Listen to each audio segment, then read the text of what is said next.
नमस्कार दोस्तों, स्वागत है आपका प्लेन्स विद हिमांशु में। तो आज हम एनवायरनमेंट की सीरीज शुरू कर रहे हैं और इन यूपीएससी एनवायरनमेंट में ऐसे प्रश्न पूछता है कि 90% लोग गड़बड़ कर देते हैं। मैक्सिमम जो मेरे साथ के लोग हैं वो यही कहते हैं एनवायरनमेंट पता नहीं कहाँ से प्रश्न आते हैं। तो एनवायरनमेंट में जानते हो क्या, एनवायरनमेंट रटना नहीं होता है, सोचना होता है बहुत ज़्यादा। सोचेंगे आप, सोच पाएंगे तब आप प्रश्न के उत्तर तक पहुँचेंगे, क्योंकि इतना टफ एनवायरनमेंट नहीं है, ठीक है। और मैं एनवायरनमेंट में हमेशा बहुत बेहतर करता हूँ। तो चलिए देखते हैं आज वाले सवाल पीवाईक्यू के। और इन पीवाईक्यू से ना आपकी थिंक डेवलप होगी कि हमको कैसे सोचना है। तो शुरू करते हैं। हमारा पहला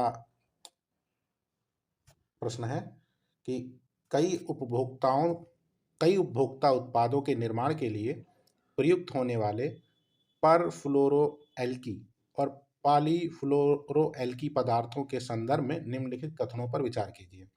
अब पहला विकल्प हमारा कह रहा है कि पीएफएस पेयजल, खाद्य और खाद्य पैकेजिंग सामग्रियों में व्यापक रूप से पाए जाते हैं, ठीक है। दूसरा कह रहा है कि पीएफएस पर्यावरण में आसानी से निम्नीकृत यानी डिग्रीगेट नहीं होते हैं।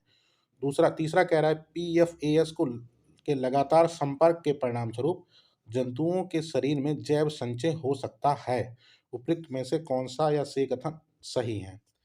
अब पहला विकल्प देखिए कि इसका प्रयोग क्या होता है, खाद्य पैकेजिंग सामग्रियों में व्यापक रूप से होती है। अब सोचिए ये कोई ज़्यादातर कोई ऐसा तत्व है या ऐसा कोई पदार्थ है जिसका प्रयोग प्लास्टिक निर्माण टाइप में होता है। और हम ये जानते हैं कि जो प्लास्टिक चीज़ होती है वो पैकेजिंग में प्रयोग होती है, चाहे वो आपने देखा हो कोल्ड ड्रिंक की बोतल हो, ठीक हो, या कोई और जैसे उत्पाद हो, जैसे ब्रश हो, ठीक है, इसमें क्या होता है प्लास्टिक का प्रयोग होता ही होता है।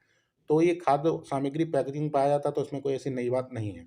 दूसरा कह रहा है कि पर्यावरण में आसानी से डिग्रेडेट नहीं होता है, तो हमको पता है कि कोई भी प्लास्टिक हो, कोई भी रासायनिक तत्व हो, पर्यावरण में इतनी आसानी से नहीं घुलता है। तो दूसरा भी सही है। तीसरा कह रहा है ये जंतुओं के शरीर में जैव संचय करता है, तो इसमें कोई सोचने वाली बात नहीं, माइक्रो प्लास्टिक जब जितनी बनेगी वो संचय तो होगी होगी। तो ये हमारा तीसरा भी सही है, ठीक है। तो इस तरीके से हमारा आंसर क्या हो गया, हमारा आंसर हो गया डी, यानी तीनों सही हैं। तो हमको ऐसे सोचना है, जब कोई रासायनिक तत्व दिया हुआ हो ना, तो आप जानते हैं रासायनिक तत्व फायदे के साथ साथ नुकसान भी बहुत ज़्यादा करते हैं, और मैक्सिमम ऐसा होता है उनके साथ। तो ये सारे संभावना पे रिलेट करते हैं सारे के सारे ऑप्शन, और ये सही भी हैं। तो हमारा आंसर क्या हो गया, हमारा आंसर डी हो गया। अगला प्रश्न देखिए। अगला कह रहा है कि निम्नलिखित कथनों पर विचार कीजिए कि कैराबिट बीटल्स, कांतार, मक्खियाँ, दीमक और बर्र उपयुक्त जीवों में से कितने में परजीव हैं जातियां यानी पैरासाइट स्पीसीज होती हैं। और हम लोगों को पता होता है कि परजीवी किसे कहते हैं, पैरासाइट किसे कहते हैं। पैरासाइट क्या होते हैं, जो एक जीव के मतलब जीव में रहकर ही अपना पोषक तत्व अपने प्राप्त करते हैं, जैसे कि जूं होती है, जैसे कि फीता कृमि होते हैं, ठीक है। ये क्या करते हैं, ये किसी जैसे जूं क्या होती है, बड़े जानवरों के शरीर में पड़ गई, तो वो क्या करती है, अपने सारा भोजन या सारा पोषक तत्व कहाँ से ले रही है, बड़े जानवर से ले रही है। तो ऐसे ऐसे जीवों को हम क्या कहते हैं, ऐसे जीवों को हम परजीवी कहते हैं। अब आप सोचिए, क्या दीमक परजीवी है? सोचिए, दीमक परजीवी है? दीमक परजीवी नहीं है, ठीक है। दीमक क्या काम करता है, दीमक तो अपघटक का काम करता है, ठीक है। चीज़ों को क्या करता है, जैसे कि आपने देखा होगा दीमक क्या करता है कि अपघटन करता है चीज़ों का, तो ये दीमक नहीं हो सकता। ऐसे अगर सोचेंगे तो दीमक हमारा कैंसिल आउट हो गया, ठीक है। दूसरा कह रहा है कि तुम्हारा ये ऑप्शन दिया हुआ है सेंटीपीड्स, ठीक है। तो सेंटीपीड्स क्या होता है, एक आर्थ्रोपोडा होता है, ठीक है, और ये मुख्यतः मांसाहारी होता है, तो ये भी नहीं है। अब हमने दो कैंसिल आउट कर दिए। अब तीसरा देखिए, मक्खी, हम जानते हैं मक्खियाँ परजीवी होती हैं, ठीक है, मक्खियाँ हम जानते हैं परजीवी होती हैं, तो ये हमारा सही है। पांचवा कह रहा है बर्र, तो कई सारी ऐसी बर्र प्रजातियां होती हैं जो परजीवी होती हैं, ये भी सही है।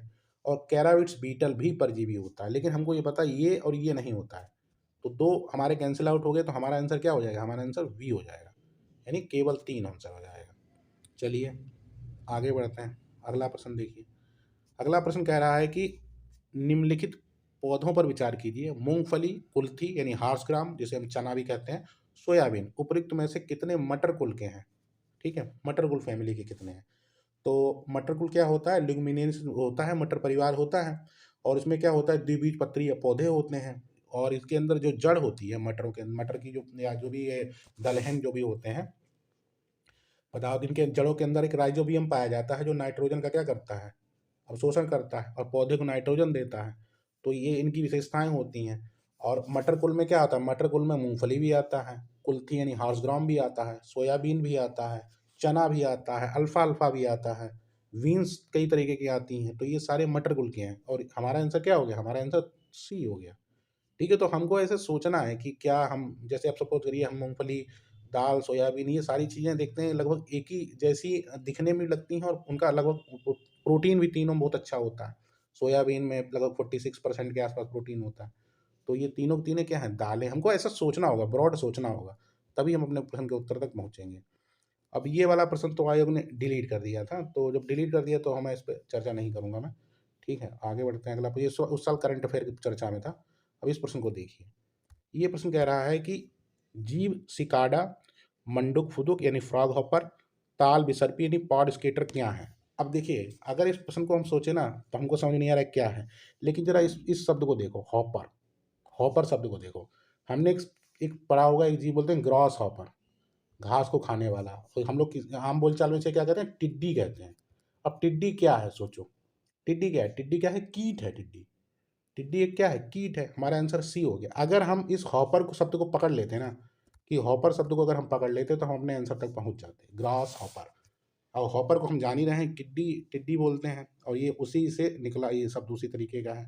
तो हमारा आंसर अपने आप सी हो जाता है। बस हमको सोचना है, क्योंकि आप जितना, जो ये इस तरीके के जो शब्द हैं, यानी इस तरीके के जो जीव हैं, ये सारे एनसीईआरटी में दिए हुए हैं। ठीक है, तो हमको ये शब्द पकड़ना था, हम आंसर तक अपने पहुंच जाते हैं।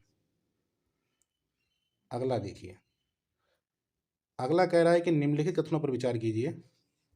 बाजार में मिलने वाली अनेक च्युइंगम पर्यावरणीय प्रदूषण का स्रोत मानी जाती हैं।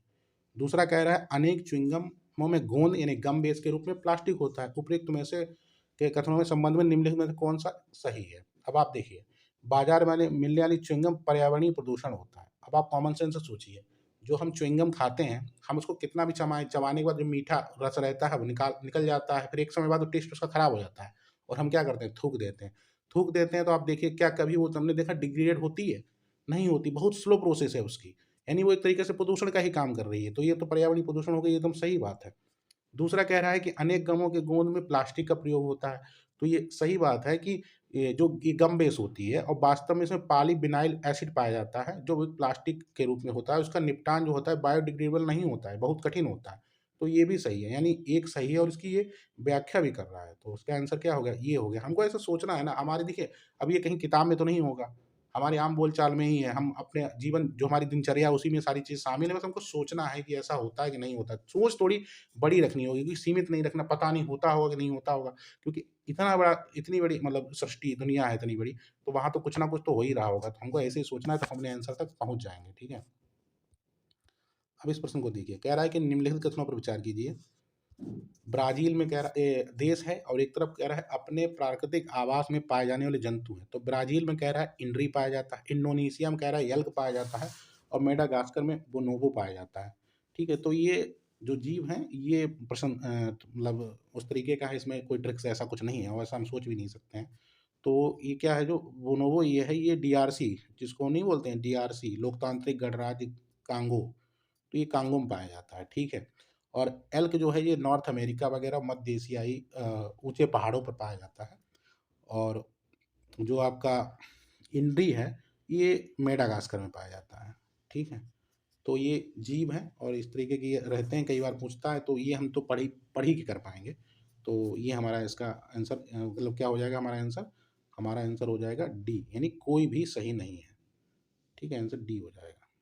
ठीक है, कोई भी सही नहीं है, डी। ठीक है, अब इस प्रश्न को देखिए। पहला, निम्नलिखित कथनों पर विचार कीजिए। पहला कह रहा है कि सिंह की कोई प्रजनन ऋतु नहीं होती है, ठीक है। दूसरा कह रहा है अधिकांश अन्य बड़ी बिल्लियों से भिन्न चीता दहाड़ता नहीं है। और तीसरा कह रहा है नर सिंह से भिन्न नर तेंदुए गंध चिन्ह द्वारा अपना क्षेत्र घोषित नहीं करते हैं। उपयुक्त कथनों में से कौन सा या से सही है? अब देखिए, पहला, आप तीसरे विकल्प पे आइए। तीसरा विकल्प कह रहा है कि नरसिंह जो है से भिन्न तेंदुए जो होते हैं अपना क्षेत्र गंध चिन्ह द्वारा, यानी जैसे वो पेशाब से, इस तरीके से आपने देखा होगा ना, जितने जंगली जानवर होते हैं, जंगली कहते हैं, शिकारी प्रवृत्ति के जो जानवर होते हैं, चाहे वो बिल्ली हो, चाहे वो कुत्ता हो, चाहे वो शेर हो, ये सारे शिकारी जानवर होते हैं, ठीक है? इनके पैर कैसे होते हैं? इनके पैर देखना गद्देदार होते हैं, पंजे होते हैं, ठीक है? तो ये क्या करते हैं अपने छेरियों अपने एरिया को जो है इनका जो क्षेत्र होता है उसको अपने चिन्ह छोड़ते हैं, जैसे कि पेशाब से, मल से, मूत्र से ये अपने चित्र को करते हैं पूरा कि ये क्षेत्र मेरा है। तो ज़ाहिर-सी बात है जब शेर शिकारी है तो तेंदुआ भी है, तो दोनों करेंगे। ठीक है? तो ये गलत है कि नहीं करता है। तो ये कॉमन सेंस ऐसे अगर हम सोचें दोनों तो ये हमारा गलत हो जाएगा। तीसरा अगर गलत हुआ तो देखिए ये अब कैंसल आउट हो गया, ये भी कैंसल आउट हो गया, ये भी कैंसल आउट हो गया। आंसर हमारा अपने आप ए आ गया। अब सिंह जो होता है यानी शेर जो होता है इसकी कोई निश्चित प्रजनन ऋतु नहीं होती है, एकदम सही बात है। ठीक है? लेकिन क्या होता है इनका एक पीरियड ऐसा होता है जिसमें ज़्यादा बच्चों को जन्म देते हैं, तो इनकी निश्चित कोई प्रजनन ऋतु नहीं होती लेकिन हाँ, ये है कि एक समय में ज़्यादा जन्म देते हैं बच्चों को, तो ये हमारा सही है। दूसरा कह रहा अधिकांश अन्य बड़ी बिल्लियों की अपेक्षा चीता दहाड़ता नहीं है, तो ये सही बात है चीता दहाड़ता नहीं है। चीता क्या करता है या तो जैसे म्याऊँ यानी बिल्ली जैसी आवाज़ निकालेगा, हो सकता है गुर्राएगा, ठीक है? लेकिन चिड़ियों जैसे केवल चहचहाता भी है लेकिन दहाड़ता नहीं है, ठीक है? तो ये भी हमारा ऑप्शन सही है। देखिए ये दोनों ये प्रश्न बहुत आराम से कॉमन सेंस से हो गया। अगर हम सोचें अपने आस-पास देखें कुत्तों को, बिल्ली को क्योंकि ये सारे शिकारी जानवर हैं और इनकी सबकी प्रवृत्ति लगभग एक जैसी ही होती है। तो तीसरा गलत हो गया तो 1 और 2 सही हो गए। तो ये हमको सोचना होगा, ठीक है?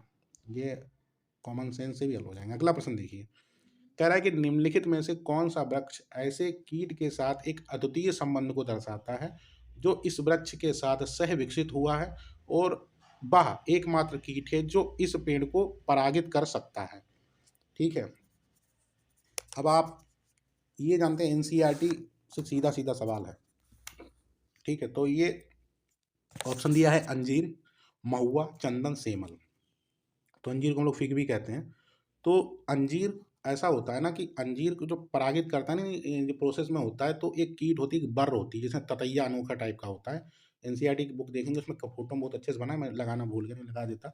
तो वो अंजीर को क्या करता है, वो उसी के अंदर अपना मतलब उसका पूरा जीवन चक्र उसी अंजीर के अंदर ही रहता है, फल के अंदर ही रहता है। तो और दोनों एक-दूसरे के साथ मतलब क्या हो उनका संबंध ना हो तो अंजीर भी परागित नहीं हो पाएगा और उसका जीवन चक्र भी परागित वो नहीं हो पाएगा, सही चल पाएगा। तो दोनों एक-दूसरे से संबंध बनाते हैं ना, ठीक है? तो इस आधार पे हमारा आंसर क्या है? अंजीर ही है और ये एनसीईआरटी से सीधा सवाल आया है, ठीक है? तो इसका आंसर अंजीर है। अगला प्रश्न हमारा है एक सेकंड, अगला प्रश्न है हमारा कि निम्नलिखित पर विचार कीजिए, तितली, मत्स्य, मंडूक यानी मेढक उपरोक्त में से कितनों में विषाक्त जातियाँ हैं? अभी देखिए फिर से सोचने वाला लॉजिक वाला सवाल है, ठीक है? अब सोचिए, कह रहा है इनमें से कितने विषाक्त हैं? अब आप सोचिए तितलियाँ इतनी ज़्यादा हैं, पूरी दुनिया में बहुत सारी तितलियाँ होंगी, कौन-सी विषाक्त है यानी कौन-सी विषाक्त हो सकती है हमको नहीं पता। हो सकता है अभी उसकी रिसर्च ही ना हुई हो और कोई विषाक्त तितलियाँ भी होती हों, ठीक है? वैसे कई सारी मोनार्क तितली वगैरह हैं जो विषाक्त हैं, जहरीली हैं। तो ये हमारा आंसर ये सही हो गया। दूसरा मत्स्य, हो सकता है मछलियों में बहुत सारी ऐसी प्रजातियाँ हो सकती हैं, कोई जहरीली भी रहती हो। तो हम ऐसे कैसे कह सकते हैं कि मत्स्य जहरीली जहरीली नहीं होती हैं? असीमित हैं, हो सकता है अभी तक हमारी वहाँ रिसर्च ही ना पहुँची हो, तो ये भी सही है। और मेढक में भी ये सही है, तो ये तीनों सही हैं। अगर हम इस तरीके से सोचेंगे ना तो अपने आंसर तक पहुँच जाएँगे। आंसर हमारा क्या हो गया? सी हो गया, ठीक है? तो हमको सोचना है, अब कहीं पढ़ेंगे तो है नहीं कहीं एक मेढक की प्रजाति मिल गई थी, तो ऐसा हो गया नहीं है, कॉमन सेंस से करेंगे तो हो जाएगा, ठीक है? हमको बस ऐसे सोचना है। अभी ये प्रश्न देखिए, कह रहा है कि निम्नलिखित पर विचार कीजिए, काजू, पपीता, चंदन, रेड सैंड जिसे सैंडल बोलते हैं, रक्त चंदन, उपरोक्त में से कितने वृक्ष भारत के देशी प्रजाति हैं? अब काजू, पपीता और रक्तचंदन, ठीक है? अब काजू देखिए, काजू जो है ना, काजू भारत का नहीं है, ठीक है? ये दक्षिण अमेरिकी ब्राज़ील मूल का वृक्ष है और इसको पुर्तगाली भारत लेके आए थे, ठीक है? तो ये हमारा सही नहीं है। दूसरा कह रहा है पपीता, तो पपीता भी नहीं है, ये भी मध्य अमेरिकी है और ये मेक्सिको मूल प्रजाति है, ये भी भारत की नहीं है। और रक्तचंदन यानी लाल चंदन तो हम जानते ही हैं, पुष्पा मूवी देखी है हमने पूरी, तो ये तो भारत का ही नेटिव है और हमको पता है कि ये पूर्वी घाटों में पाया जाता है और बहुत ही मतलब मूल्यवान वृक्ष होता है। तो हमारा आंसर इस हिसाब से क्या हो जाएगा? हमारा आंसर हो जाएगा केवल 1, ठीक है? और पुर्तगाली भारत में बहुत कुछ लेके आए हैं, जैसे आलू लाए हैं, टमाटर लाए हैं, मक्का लाए हैं, पपीता है, मूँगफली है, अमरूद है, एवोकाडो, तम्बाकू, मिर्च, ये सारी चीज़ें पुर्तगाली लेके आए हैं और हमें एनसीईआरटी में या इतिहास वाली बुक में स्पेक्ट्रम में पढ़ते ही पढ़ते हैं कि पुर्तगालियाँ बहुत ज़्यादा उन्होंने कई-कई चीज़ों को भारत में इंट्रोड्यूस किया, ठीक है? तो ये सारी चीज़ें रबड़ थी, रबड़ भी वहाँ से अमेज़न से लेके वो कहाँ गए सुमात्रा, जावा वगैरह में। तो ये प्रश्न यहाँ से हमारा हो जाएगा। तो रक्तचंदन नेटिव है, बाकी ये दोनों नेटिव नहीं है, तो हमारा आंसर केवल एक हो गया। अब इस प्रश्न को देखिए। प्रश्न कह रहा है कि पर्यावरण संरक्षण एजेंसी के अनुसार निम्नलिखित में से कौन सा सल्फर डाइऑक्साइड उत्सर्जनों में सबसे बड़ा स्रोत है। अब इसमें सोचिए, ये भी कॉमन सेंस हल हो जाएगा। कह रहा है कि जीवाश्म ईंधनों का उपयोग करने वाला रेल इंजन है, लोकोमोटिव। दूसरा कह रहा है जीवाश्म ईंधनों का उपयोग करने वाले जहाज। तीसरा कह रहा है अयस्कों से धातु का निष्कर्षण। और चौथा कह रहा है जीवाश्म ईंधनों का उपयोग करने वाले विद्युत संयंत्र। अब आप सोचिए कि सबसे बड़ा उत्सर्जक क्या हो सकता है। रेल इंजन कितने ही होंगे जो इससे चल रहे होंगे? 1000 होंगे, 10, चलो हम 10,000 मान लेते हैं। मतलब इतने तो बड़े नंबर होगा ही नहीं। 1000 से ज़्यादा 2000, 1500, इससे ज़्यादा 2500, 3000। तो ये कहाँ से प्रदूषण इतना करेगा? जहाज भी कितने ही चलते होंगे, ऐसे सोचेंगे तो ये भी नहीं। धातु अयस्क निष्कर्षण में नहीं। अब देखिए हम लोग बिजली कितनी बनाते हैं और कोयला कितना जलाते हैं। ठीक है, हम सब बहुत ज़्यादा कोयले से बिजली बनती है। ज़ाहिर सी बात है सबसे ज़्यादा क्या होगा? सबसे ज़्यादा यही होगा। और ये बड़ा भी है। अगर हम ऐसे ही सोचे तो हमने आंसर तक पहुँच जाएंगे कि हमारा आंसर अपने आप हो गया बी, डी। क्योंकि ज़ाहिर सी बात है ना, पूछ रहा है सबसे बड़ा उत्सर्जक कौन है। जानते हैं हम लोग कि सबसे ज़्यादा उत्सर्जन यहीं से होता है। इतना फ्लाई एश निकलता है, उसके निस्तारण के लिए नई नई पॉलिसियाँ ला रही है सरकार। लगातार प्रदूषण हो रहा है। हम लोग पढ़ते हैं दिल्ली में प्रदूषण, यहाँ प्रदूषण, ये सारा क्या है? यही है, विद्युत संयंत्रों के कारण होता है। तो हमको ऐसे सोचना होगा। जब सोचेंगे तो हम पहुंच जाएंगे आंसर तक। और हम कहते हैं कि नहीं, बुक्स बुक्स हैं, मानता हूँ, बुक्स बुक्स आपका बेसिक कॉन्सेप्ट क्लियर कर देंगे, लेकिन जब तक आप पीवाईक्यू बार बार नहीं देखेंगे ना, आप अपने आंसर तक नहीं पहुंचेंगे। आपको अपनी सोच वैसे डेवलप करनी होगी, और ये आपको करना होगा, इसी से होगा। और ये सच है कि पीवाईक्यू करने से ही होगा। बार बार पीवाईक्यू देखिए तो पक्का होगा। ठीक है, तो ये हमारा प्रश्न हो गया। ठीक है, थैंक यू। बने रहिए, जो सुझाव हों आप दे सकते हैं। ठीक है, मिलते हैं हमको नेक्स्ट वीडियो में। ठीक है, नमस्कार।